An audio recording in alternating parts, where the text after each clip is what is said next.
Ang Jubilee Year ay ang pagdiriwang na ginaganap ng simbahan tuwing ika-25 taon. Ito ay bilang pagtulad sa tradisyon ng mga Hudyo na nagdiwang ng taon ng yubileo tuwing ika-50 taon. Para sa mga Hudyo, ang ika-7 araw o tinatawag na Shabbat ay ang araw ng Panginoon. Ito ang araw ng pamamahinga dahil ayon sa salita ng Diyos mula sa aklat ng Henesis, ginawa ng Diyos ang buong sanlibutan sa loob ng 6 na araw at sa ika-7 siya ay nagpahinga. At kanyang tinagubilin na sa ika-7 araw ay magpapahinga ang mga tao bilang pagtulad sa halimbawa na iniwanan ng Panginoon. Bakit siya nagpahinga? Ito ay upang tignan niya ang lahat ng ginawa niya sa mga nakalipas na araw at tawagin niyang mabuti ang kanyang ginawa.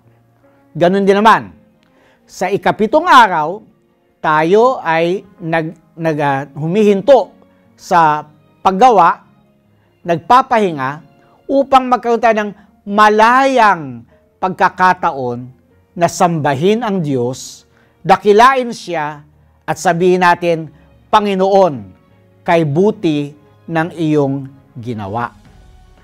Ang mga Hudyo ay may konsepto ng sabat ng mga taon. Ano ibig sabihin nun? 7 pangkat ng tagpipitong taon. 7 times 7, 49. Plus 1, 58.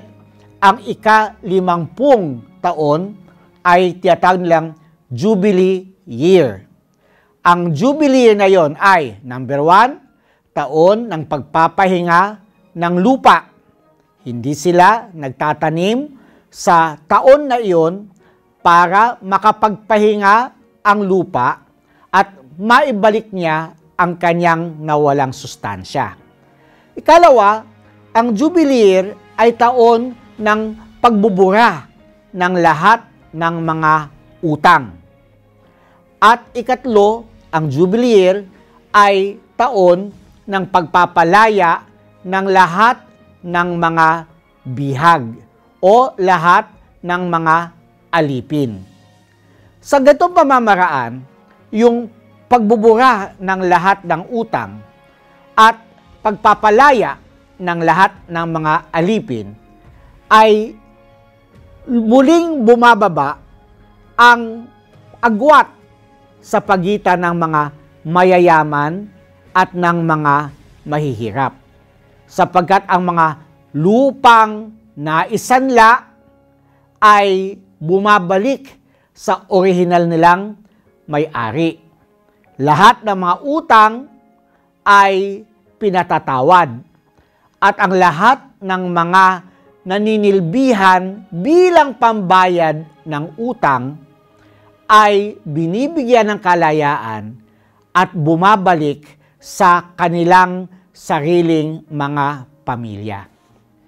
Bilang pagtulad sa halimbawa ng mga Hudyo, tuwing ika-25 taon, ang simbahan ay pumapasok sa banal na taon ng yubileo o Jubilee Year, na kung saan ang lahat ng mga utang ng kasalanan ay pinatatawad, ang lahat ng mga alipin ng kasalanan ay pinalalaya at bumabalik tayo sa orihinal na plano ng Diyos. Sa paanong paraan na napapatawad ang mga kasalanan? Napapatawad ito sa pamagitan ng kumpisal, pero sa Jubilee Year, napapatawad ang mga parusa, napapatawad ang mga utang ng kasalanan sa pamagitan ng saganang pagkakaloob ng mga indulhensya sa lahat ng mga tao na nakikibahagi sa pagdiriwang ng Jubilee Year. Ang Jubilee Year ay taon ng paglalakbay sa mga banal na puok. Originally, ang Jubilee Year ay taon ng paglalakbay sa Roma upang doon sa simbahan ni St. Peter o kaya naman simbahan ng San Juan Laterano o ng Santa Maria Maggiore o ng simbahan ni San Pablo sa labas ng lungsod. Ang sino mang pumunta doon ay magkakamit ng kapatawaran ng lahat ng mga pagkakautang na dulot ng mga kasalanan.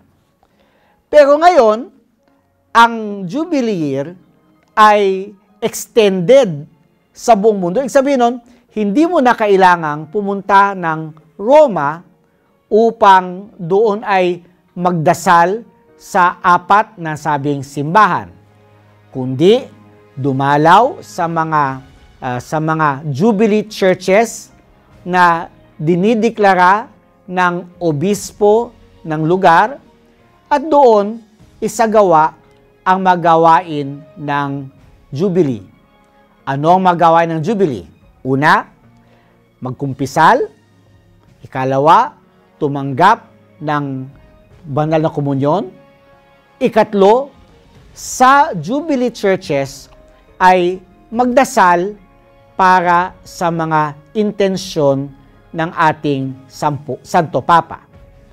Ang sino mang gumawa ng gayon ay magkakamit ng indulhensya plenarya. Ano indulhensya plenarya? Ganap na pagkabura ng lahat ng mga utang na nauukol sa mga kasalanang naikumpisal na at nakatanggap na ng kapatawaran.